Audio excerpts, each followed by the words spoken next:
अमीर बाप की बेटी शिल्पी को मुकेश पसंद होता है, लेकिन दोनों के बीच हैसियत की दीवार खड़ी होती है। और फिर कहीं नौकरी कर लो ना, क्या हमेशा ये लोहे की सलाखों के पीछे भागते रहते हो? कितनी मेहनत करते हो।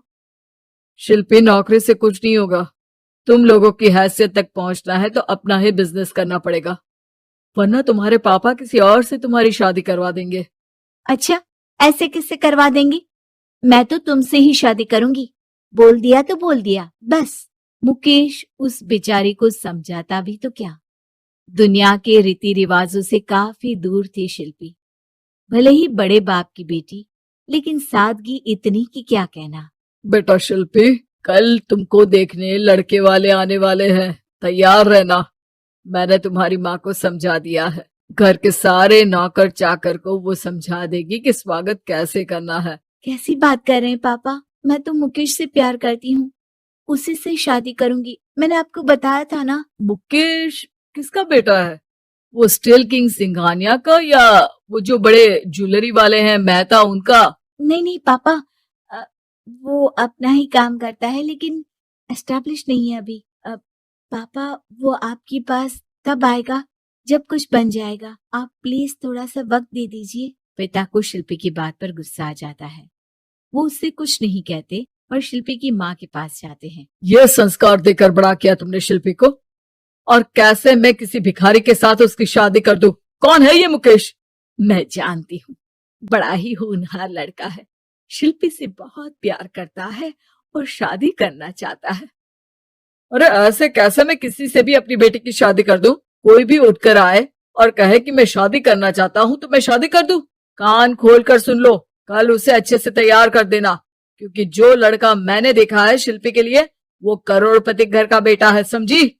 लाख मना करने पर भी शिल्पी को उस लड़के से मिलवाया जाता है जो उसके पिता ने उसके लिए देखा था। देखिए, मैं किसी और से प्यार करती हूँ और उसी से शादी करूंगी।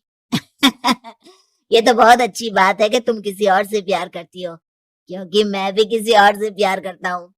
लेकिन शादी तो हम दोनों को ही करनी होगी, जानती हो ना, ये बिजनेस और ये सारा कुछ।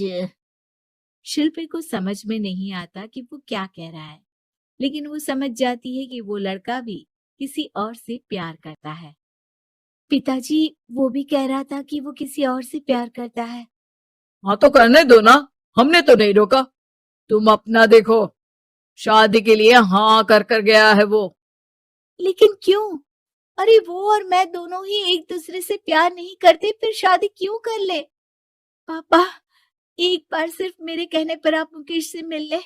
पिता शिल्पी के कहने पर फॉर्मेलिटी के लिए ही सही, लेकिन मुकेश को घर बुला लेते हैं। देखो, ज्यादा वक्त नहीं दे पाऊंगा। ये बताओ कि शादी के बाद कहाँ रखोगे उसे? 2 कमरे के मकान में? नहीं सर, मैंने 2 साल के बाद का सारा प्लान कर लिया है। मैंने आयरन इंडस्ट्री खड़ी करने के लिए पूरा ब्लूप्रिंट तैयार किया है। मेरी खुद की जगह है दादाजी की। बस थोड़ा फंड का अरेंजमेंट हो जाता तो काम शुरू कर देता। अच्छा, मतलब तुम यहाँ फंड रेज करने आए हो?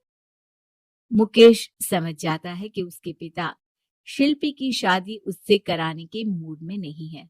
फंड आप कभी दे भी नहीं पाएंगे मुझे तो सिर्फ शिल्पी चाहिए। मैं उसके बिना नहीं रह सकता सर। मैं उसे बहुत खुश रखूंगा। वो तो हर पति का धर्म होता है। वो तो मैं किसी से भी उसकी शादी करा दूं, वो उसे खुशी रखेगा। लेकिन देखो, मैं ज्यादा बात को घुमाना नहीं चाहता। वो बड़े घर की लड़की है, उसे काम काज की आदत नहीं। अभी वो समझ नहीं रही, लेकिन तुम तो समझो। मैं किसी भी हालत में शिल्पी की शादी तुमसे नहीं करवा सकता। मुकेश पिता से लाख मन्नतें करता है, लेकिन वो नहीं मानते। शिल्पी की शादी उस अमीर लड़के से हो जाती है। शादी के बाद क्या हम लोग मेरी माँ के घर चले? मुझे उन लोगों की बहुत याद आ रही है।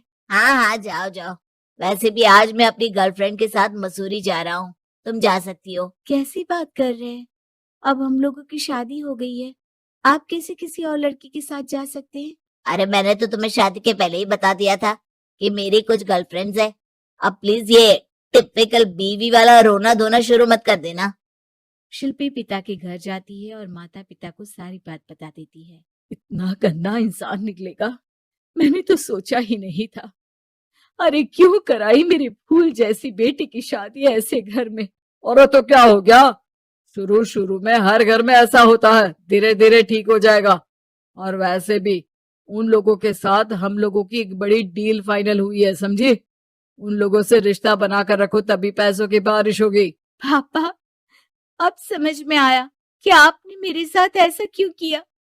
मुकेश आपके सामने गिड़गिड़ा कर गया कि वो मुझे बहुत खुश रखेगा, लेकिन आपने मेरी शादी एक ऐसे लड़के से करा दी जो किसी और लड़की से प्यार करता है और शादी सिर्फ समझौते के लिए कर रहा है। पापा, मैं जा रही हूँ, लेकिन इस घर में कभी पैर भी नहीं रखूंगी। आपने मुझे सामान की तरह इस्तेमाल किया। माँ शिल्पी को बहुत रोकती है, लेकिन वो एक नहीं सुनती। कुछ समय बाद, शिल्पी, मुझे नहीं लग रहा कि अब हम दोनों के बीच ये शादी और रह पाएगी। मैं किसी और से शादी करना चाहता हूँ। वैसे तुम परेशान मत हो ना, तुम्हारे पापा के साथ हम लोगों की डील जो चल रही है ना, वो नहीं रुकेगी, क्योंकि तुम बहुत अच्छी लड़की हो। ठीक है, मैं जा रही हूँ, तलाक के पेपर में साइन करके। लेकिन एक शर्त है, मैं कहाँ गई ये बात मेरे पिता तक नहीं पहुंचनी चाहिए। शिल्पी घर छोड़कर चली जाती है। वो एक नौकरी करती है और अपना जीवन, लेकिन एक दिन शिल्पी जी, आपसे मालिक मिलना चाहते हैं। शिल्पी मालिक के कमरे में जाती है, जहाँ सामने मुकेश होता है। अरे आपको देखकर बहुत खुशी हुई, बहुत बड़े आदमी बन गए। थैंक्स, पर तुम्हें नौकरी करने की क्या जरूरत पड़ गई? मैंने तो सोचा भी नहीं था कि तुम मेरी शिल्पी होगी। तभी वहां शिल्पी के पिता आ जाते हैं। शिल्पी, तुम्हारे बारे में माँ से पता चला। घर चलो बेटा, मुझे माफ कर दो। मुकेश, मैं यहाँ अपनी कंपनी के काम के लिए आया हूँ।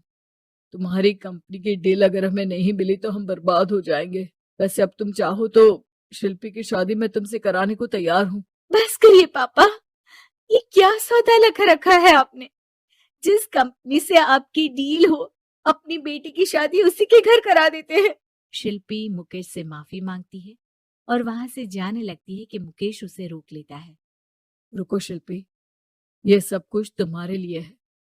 ये कंपनी, ये नाम सिर्फ तुमसे शादी करने के लिए ही खड़ा किया था। मैं आज भी तुमसे बहुत प्यार करता हूँ।